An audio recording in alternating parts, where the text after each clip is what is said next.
After coming home from prison, I met plenty of people, especially throughout the church house as a servant in the communities of Philadelphia, Pennsylvania. Yeah, drug and alcohol counseling, mental health, and things of that nature. And hey, God had established me pretty good in that area. I didn't work for money. Mine was volunteerism. I love to serve people. I love to talk, especially when they listen.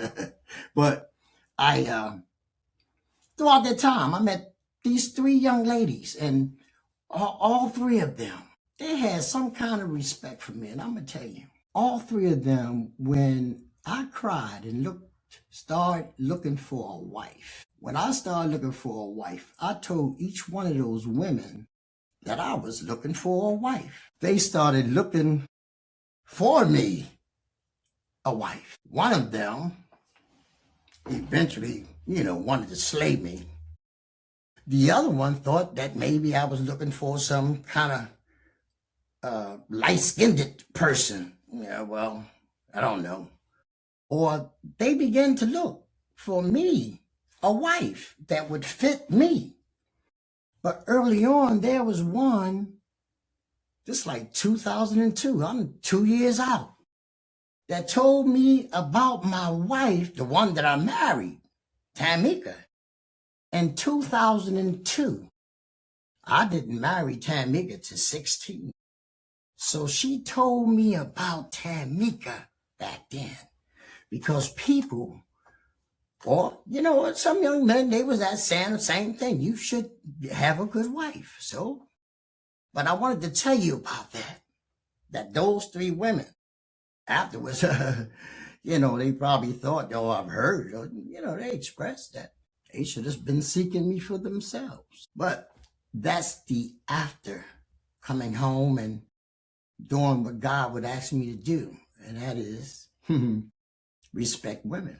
Now you breathe that in, because we're going to go back. All those things, the before. There goes some of my confession. Yes, indeed. So now, back then when I was carrying that guitar and after my daddy killed my brother, yeah, I didn't even know what grieving was. I just started growing dreadlocks, turned off the lights, and didn't want to be bothered by no one outside of my educational environment. I was going to school for. Stay in school. I'm still taking courses right now in school. But nevertheless, I had a lot of women that were supporting me back then. I mean, we kind of back old school. It's like 80s, early 80s, right? We even had a little fan club. So you know what went on with that? Yeah, a whole lot of women that was very supportive. I remember one day someone called here, and I don't have many people and me and my wife's business calling here, but she have a lot of friends and associates, but one of them was curious. Nice lady, but she just caught me at the wrong time, and but I owe her no apology.